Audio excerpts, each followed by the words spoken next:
Hello friends, मैं Amit sir और आज आपका जूम इंस्टीट्यूट ऑनलाइन चैनल में बहुत बहुत स्वागत है। आज के टॉपिक में मैं आपसे जीओसी में बातें करने वाला हूं अबाउट मेसोमेरिक इफेक्ट के बारे में कि मेसोमेरिक इफेक्ट होता क्या है या रिजल्टिंग इफेक्ट क्या होता है। क्या दोनों एक ही चीज़ें हैं या दोनों में कुछ डिफरेंस भी होता है?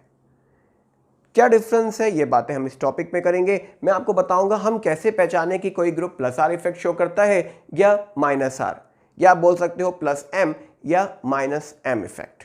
और वो सारी रीजनिंग्स जब हम रिजल्टिंग स्ट्रक्चर्स को ड्रॉ करते हैं तो हमारे माइंड में आती हैं, वो क्या है, वो सारी बातें मैं आपसे इस टॉपिक में बातें करने वाला हूं। तो चलिए आइए शुरू करते हैं अबाउट मेसोमेरिक इफेक्ट और रिजल्टिंग इफेक्ट के बारे में।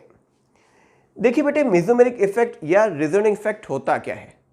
तो जनरली ये एक इफेक्ट है जहां हम बताते हैं कि जब कोई भी कॉन्जुगेटेड सिस्टम के साथ, कॉन्जुगेटेड सिस्टम मतलब डबल बॉन्डेड सिस्टम मान लीजिए, उसके साथ आप किसी ग्रुप को प्लेस कर देते हो, तो उस ग्रुप को प्लेस करने के कारण वो ग्रुप इस कॉन्जुगेटेड सिस्टम के साथ एक इफेक्ट शो करता है जिसे हम मेसोमेरिक इफेक्ट या फिर हम उसे रिजल्टिंग इफेक्ट का नाम देते हैं। कैसा इफेक्ट शो करता है? ये शिफ्टिंग ऑफ पाई इलेक्ट्रॉन्स करवाता है टुवर्ड्स इटसेल्फ और अवे फ्रॉम इटसेल्फ। किस तरीके से, आइए क्लियर करते हैं। तो इस बेसिक पॉइंट को समझने के लिए आपको यह समझना पड़ेगा कि जो ग्रुप है वो दो तरीके का हो सकता है। एक ऐसा ग्रुप जो इलेक्ट्रॉन डोनेटिंग हो, या ऐसा ग्रुप जो इलेक्ट्रॉन विथड्रॉइंग हो। वो सभी ग्रुप जो इलेक्ट्रॉन डोनेटिंग होते हैं आप उन्हें प्लस एम और प्लस आर ग्रुप का नाम दे देते हो, और इलेक्ट्रॉन विथड्रॉइंग वो होते हैं जिन्हें आप माइनस एम या माइनस आर का नाम दे देते हो। That is the basic thing. तो प्लस एम और प्लस आर या माइनस एम और माइनस आर हम कैसे पहचानेंगे कि जो ग्रुप लगा हुआ है वो इनमें किस में क्लासिफाई किया जाए? तो तब सिंपल बेसिक कंडीशन क्या है?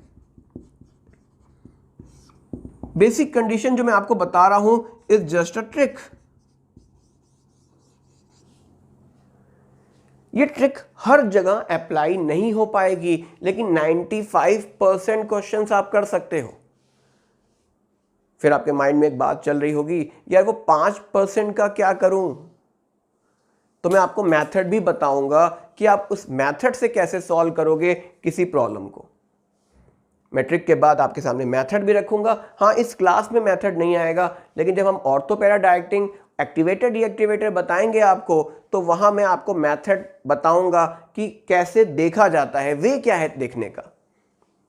लेकिन पहली बात कर लें कि हम तुरंत कैसे पहचान लें कि हमारे पास जो ग्रुप है वो प्लस एम या प्लस आर है या माइनस एम या माइनस आर है।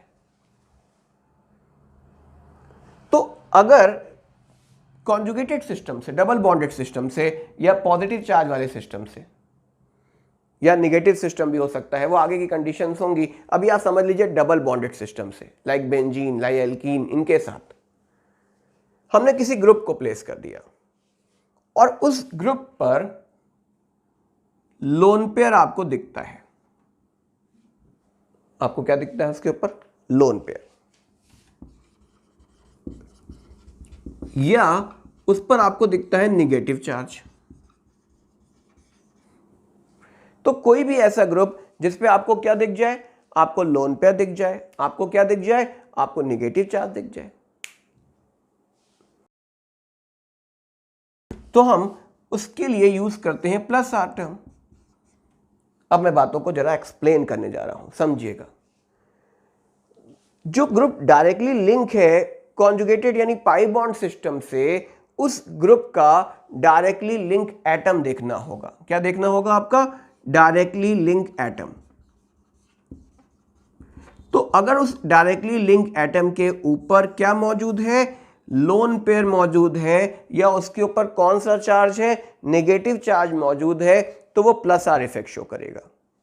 क्योंकि मैंने आपसे कहा कि उस ग्रुप के पास लोन पेयर या नेगेटिव चार्ज का मतलब समझना जरा मुश्किल है, तो उस बात को यार एक्सपेंड कर दूं तो ग्रुप में डायरेक्टली लिंक एटम, इस ग्रुप में अगर एक ही एटम है तो कोई बात नहीं, लेकिन 4 एटम है तो इससे जो डायरेक्टली जुड़ा होगा उसकी बात हो रही होगी।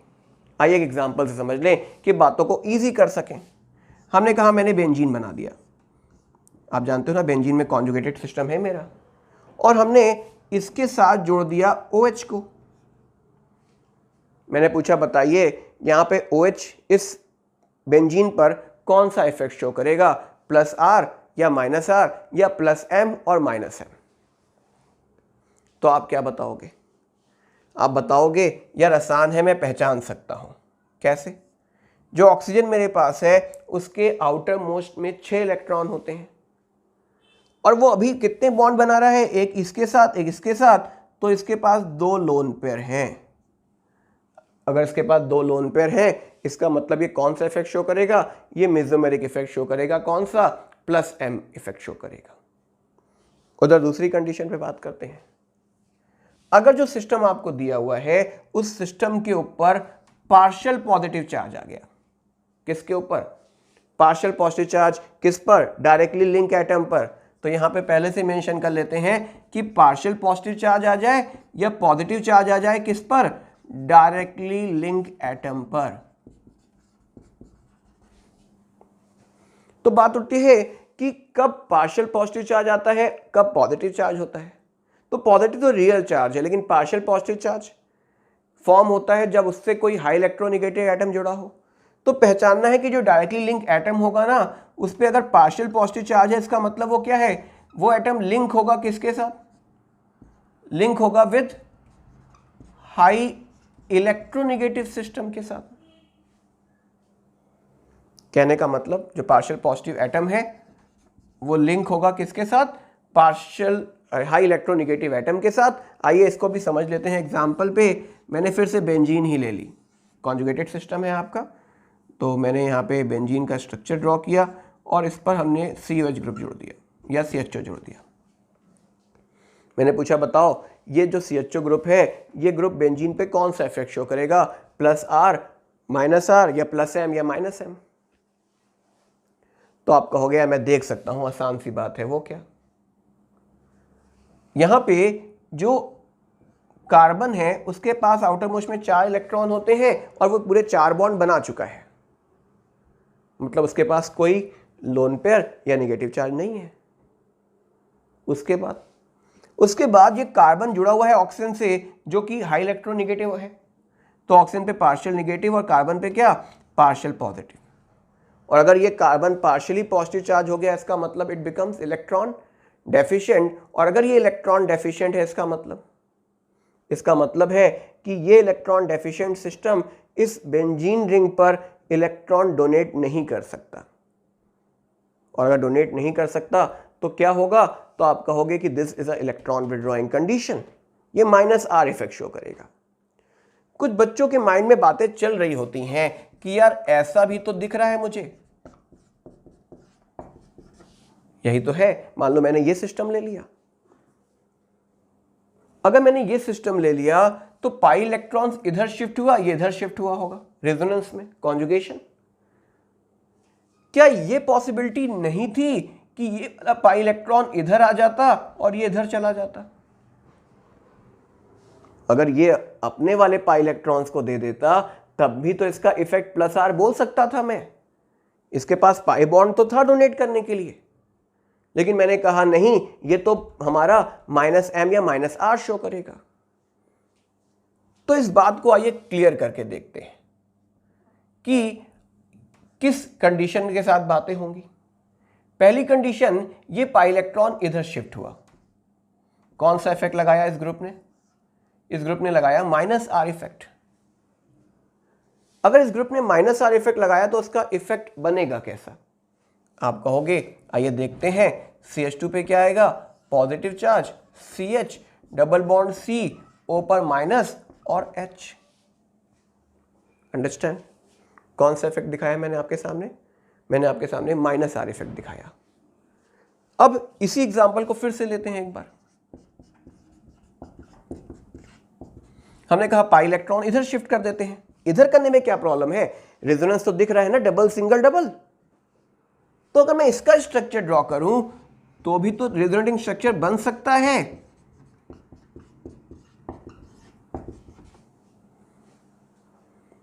तो हमने ये क्यों बोल दिया कि ये तो -m शो करेगा, ये +r या +m कंडीशन को शो नहीं करता, ये कंडीशन शो करता है, -r और -m बनता है क्वेश्चन। तो आप समझ सकते हो बेटे कि जो रिजल्टिंग स्ट्रक्चर इसने ड्रॉ किया और इसने जो ड्रॉ किया उसके साथ अगर मैं बातें करूं तो पहला रूल होता है ऑक्टेट रूल, जो पॉकेट रूल पढ़ा था आपने, उसमें पोलर तो है, दोनों के दोनों ही क्या है, पोलर है, तो उससे डिस्कस नहीं हो सकता, तो दूसरा लोग ऑक्टेट लगाएंगे, दोनों के ऑक्टेट कंप्लीट नहीं है। तीसरी कंडीशन आप कहोगे, तीसरी कंडीशन थी चार्ज का डिस्ट्रीब्यूशन या सेपरेशन, तो चार्ज का जो यहाँ पर सेपरेशन है वो दोनों में बराबर डिस्टेंस पर ही है।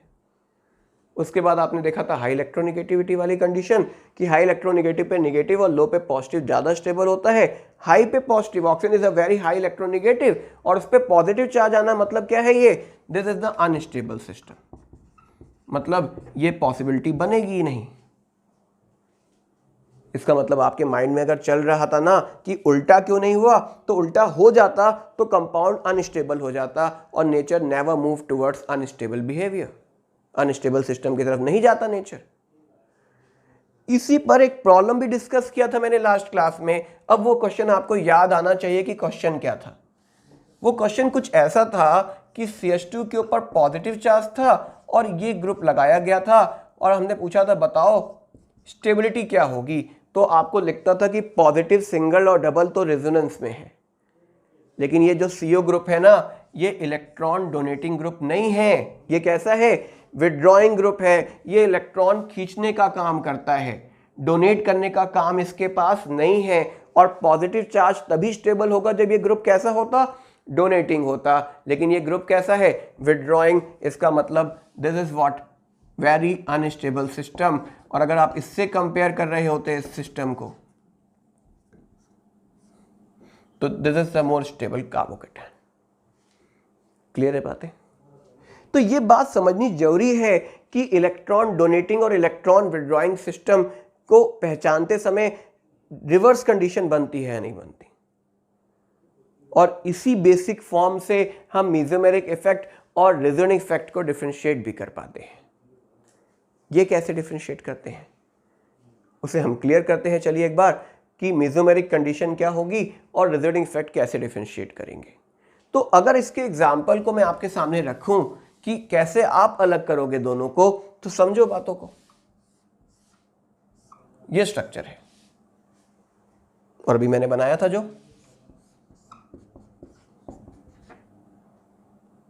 डबल सिंगल डबल, चलो ये हो गया।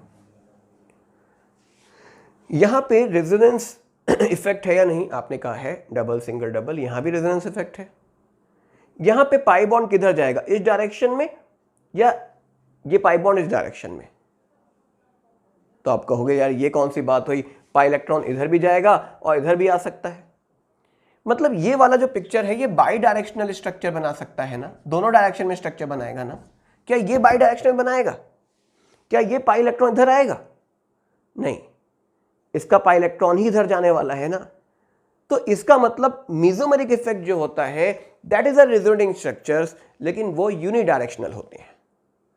मतलब जब एक ही डायरेक्शन में पाई इलेक्ट्रॉन्स की शिफ्टिंग होती है ना तो वो मेसोमेरिक इफेक्ट कहलाता है, और अगर दोनों डायरेक्शन में शिफ्टिंग होती है तो that is not a mesomeric effect, it only considered as resonating structure. तो इसका जो स्ट्रक्चर बनाओगे आप दूसरा वाला, वो मेसोमेरिक इफेक्ट नहीं होगा, वो रेजोनेटिंग स्ट्रक्चर है। लेकिन इसके साथ आप बात करोगे तो इसका रेजोनेंस तो आप बोलोगे ही बोलोगे कि रेजोनेंस है, लेकिन ये यूनिडायरेक्शनल डायरेक्शन ही हो सकता है। तो ये कौन सा इफेक्ट है, ये -m इफेक्ट है, लेकिन यहां पर +m या -m जैसा टर्म नहीं जुड़ता। तो इस बेसिक पॉइंट को समझिएगा कि mesomeric is a unidirectional and the resonating structure is unidirectional as well as bidirectional. Understand the point? तो एक बड़ा डिफरेंस मालूम होना चाहिए आपको मेसोमेरिक इफेक्ट, क्योंकि कोई बुक जल्दी इसे नहीं बताती कि दोनों में डिफरेंस कहां चलता है। तो मैंने आपको बताया कि कौन से +m शो करेंगे, कौन से -m शो करेंगे और उनकी क्या कंडीशंस हैं। आप कैसे पता लगाओगे कि मेरा ग्रुप +m शो कर रहा है या मेरा ग्रुप -m शो कर रहा है। तो अब आइए चलिए कुछ एग्जाम्पल्स पे बातें करते हैं कि मैं आपके सामने कुछ एग्जाम्पल्स मेंशन करूं। आप पॉज कीजिए वीडियो को और मुझे बताइए कि हाँ मुझे पता लग गया प्लस एम और माइनस एम वाले इफेक्ट्स के लिए।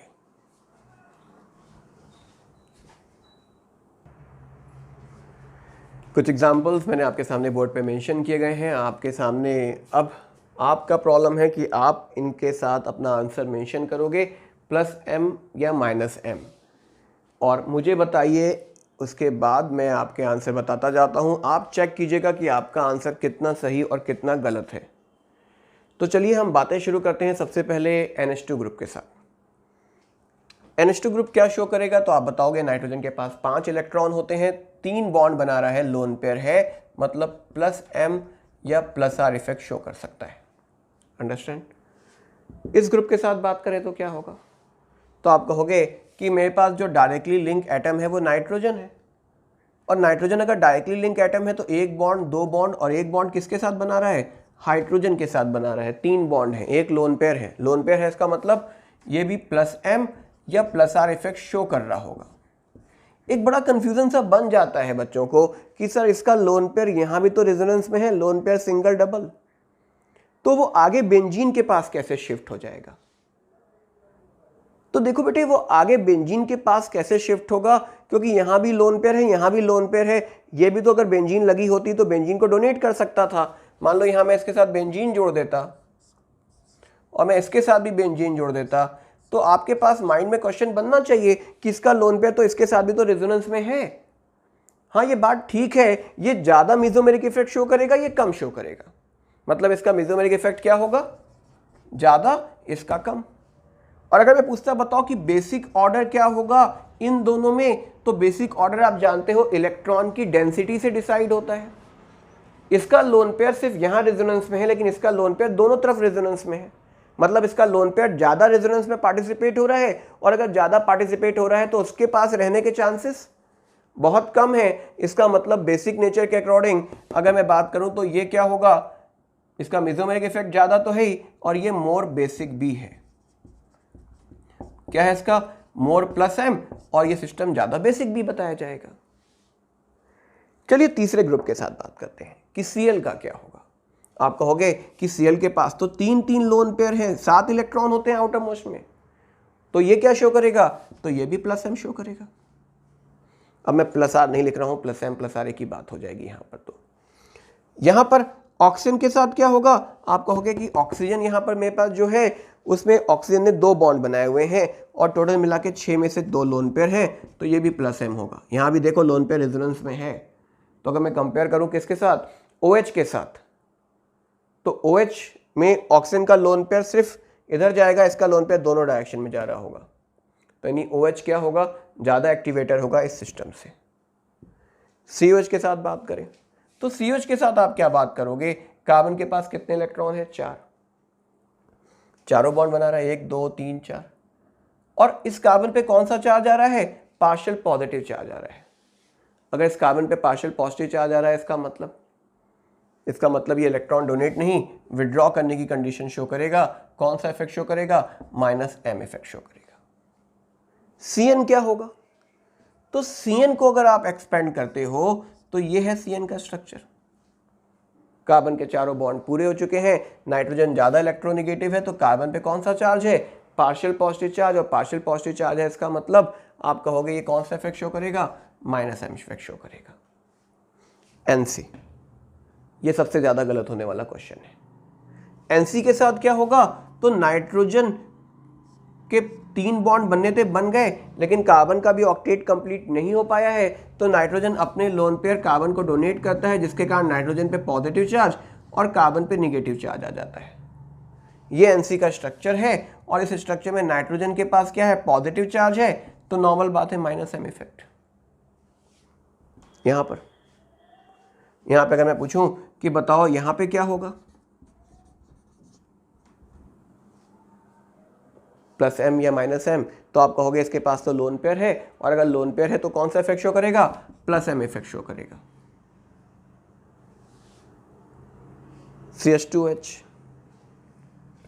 CH2H के साथ अगर आप बात करोगे तो CH2H में कार्बन के पास बॉन्ड पूरे हो गए, ये कौन सा इफेक्ट शो करेगा? बच्चे तुरंत देखेंगे और बोलेंगे यार इस पे तो पार्शियल पॉजिटिव चार्ज आ रहा है, यानी क्या शो करेगा? -m। लेकिन इसका मेसोमेरिक इफेक्ट होता ही नहीं है। क्यों नहीं होता मेसोमेरिक इफेक्ट? इसका तो था, इसका तो था, इसका तो था, लेकिन यहां पे आप देखो बेटे, जो डबल बॉन्ड होगा, डबल सिंगल डबल रेजोनेंस में है, डबल सिंगल ट्रिपल रेजोनेंस में है, डबल सिंगल ट्रिपल रेजोनेंस में है, लेकिन यहां पे डबल सिंगल सिंगल, यहां तो कॉन्जुगेटेड सिस्टम ही नहीं बन पा रहा। और अगर कॉन्जुगेटेड सिस्टम नहीं बन रहा तो इसमें मेसोमेरिक इफेक्ट के बारे में तो कोई बातें नहीं हो सकती। ओके हाँ, एक्टिवेटर डीएक्टिवेटर के समय मैं बताऊंगा कि क्या इसके साथ इफेक्ट आएगा। आइए नेक्स्ट ग्रुप पे आते हैं, NH पर। नाइट्रोजन के पास 5 इलेक्ट्रॉन होते हैं, एक माइनस का मतलब 6 है, 2 बॉन्ड बना रहा है तो ऑक्टेट तो कंप्लीट होगा, और 2 लोन पेयर मौजूद हैं इसके पास। बहुत सिंपल सा है, निगेटिव चार्ज है, कौन सा इफेक्ट शो करेगा? +R। इसके पास 5 थे, एक निगेटिव से कितने हो गए? 6। ये भी कौन सा इफेक्ट शो करेगा? +R या +M बोल सकते हैं आप। दिस वन, ये क्या शो करेगा? तो इसके साथ अगर आप देखोगे तो हमारे पास कार्बन के चारों बॉन्ड पूरे हो चुके हैं, और इस पर क्या है? पार्शियल निगेटिव, इस पे partial positive. Directly link item पे पार्शियल पॉजिटिव चार्ज है, मतलब कौन सा इफेक्ट शो करेगा? -M।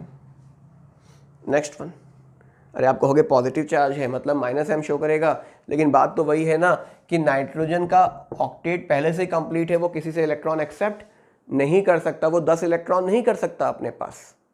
जैसे ये वाला कार्बन इलेक्ट्रॉन लेके अपने पास, इसके पास कितने बॉन्ड है? 1 2 3 4, इसका 8 पूरा हो चुका है। और अगर आप ऐसा स्ट्रक्चर सोचते हो कि मैं ये बना दूं कि ये अपने इलेक्ट्रॉन इसे डोनेट कर दे, यहां डबल बॉन्ड आ जाए, तो इस कार्बन के पास कितने इलेक्ट्रॉन हो जाएंगे? 10, जो पॉसिबल नहीं है। तो यहां रेजोनेंस नहीं था, वैसे यहां भी कोई रेजोनेंस नहीं होगा, कोई मेसोमेरिक इफेक्ट इसके लिए भी नहीं लगाओगे।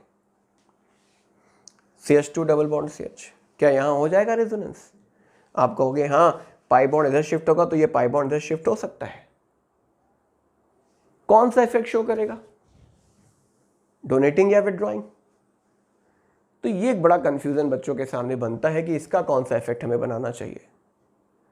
तो जनरल अभी आपको मैं बता रहा हूं कि इसका +R इफेक्ट होता है। क्यों होता है ये हम क्लियर करेंगे जब मैं आपको बताया था कि मेथड बताऊंगा मैं आपको। वैसे अगर बेंजीन रिंग होती है तो ये भी +R इफेक्ट शो करती है। दोनों में रीजनिंग बातें करूंगा आपसे आगे।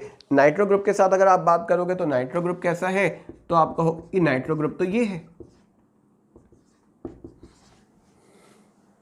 निगेटिव पॉजिटिव क्यों आ गया? नाइट्रोजन के पास 5 इलेक्ट्रॉन थे, 3 बॉन्ड बना के 8 पूरे कर चुका था। इस ऑक्सीजन का ऑक्टेट कंप्लीट करने के लिए इसने एक लोन पेयर डोनेट किया, इस पे इसलिए निगेटिव और इस पर पॉजिटिव, और NO2 पे नाइट्रोजन पे पॉजिटिव चार्ज है। क्या मेसोमेरिक इफेक्ट बन पाएगा? पाई इलेक्ट्रॉन इधर आएगा तो ये जा सकता है, इसका मतलब ये -M इफेक्ट शो कर सकता है। तो मेरे हिसाब से आपको ये बातें समझ में आनी चाहिए कि कौन सा ग्रुप +R इफेक्ट शो करता है और कौन सा ग्रुप -R या +M या -M।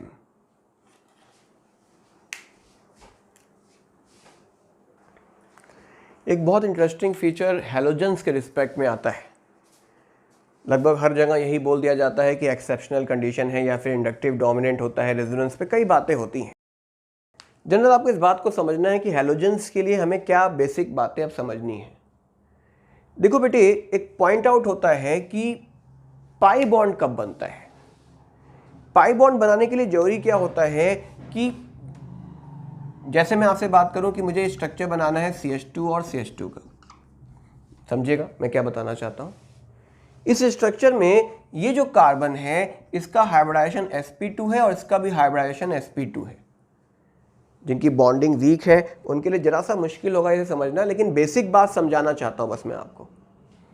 यहां पे होता क्या है कि ये वाला जो कार्बन है इसके पास 3 ऑर्बिटल्स होते हैं sp2 के।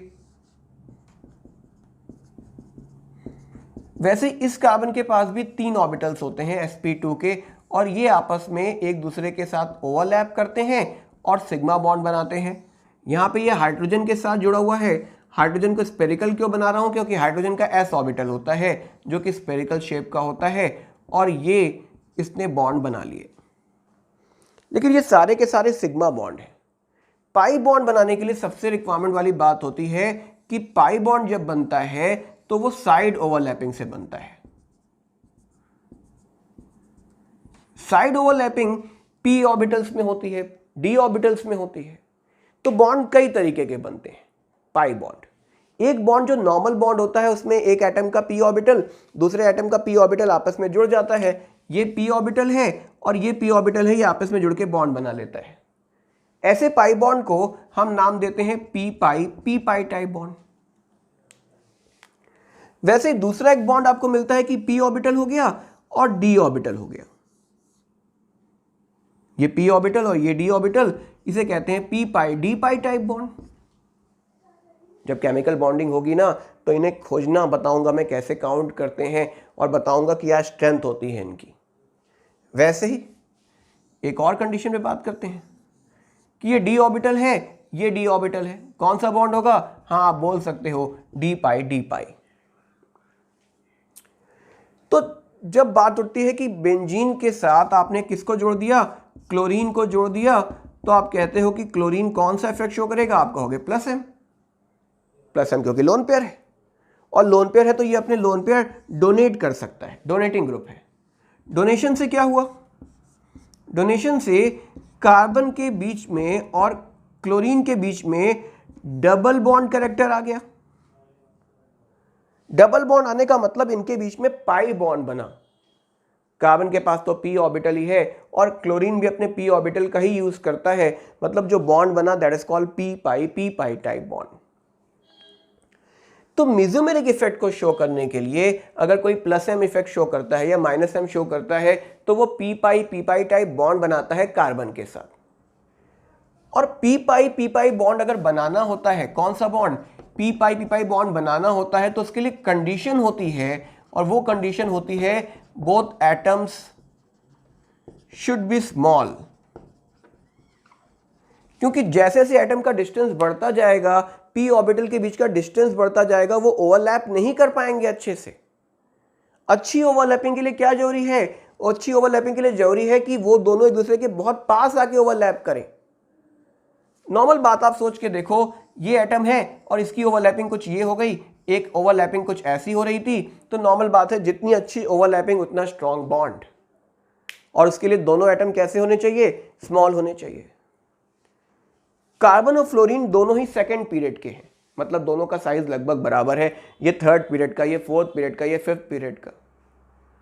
मतलब ये इसके साथ बेटर p पाई बॉन्ड बना लेगा, यानी जो p पाई की स्ट्रेंथ होगी, अगर मैं आपसे बात करूं तो वो स्ट्रेंथ सबसे अच्छी इसमें होगी, ये ट्रेंड ऑर्डर होगा।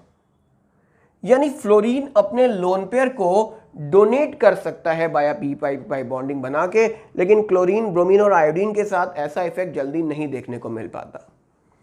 उसकी एक बड़ी रीजनिंग हो जाती है कि फ्लोरीन के लिए मेसोमेरिक इफेक्ट जो है, और इसका एक दूसरा इफेक्ट कौन सा लगता है? इंडक्टिव।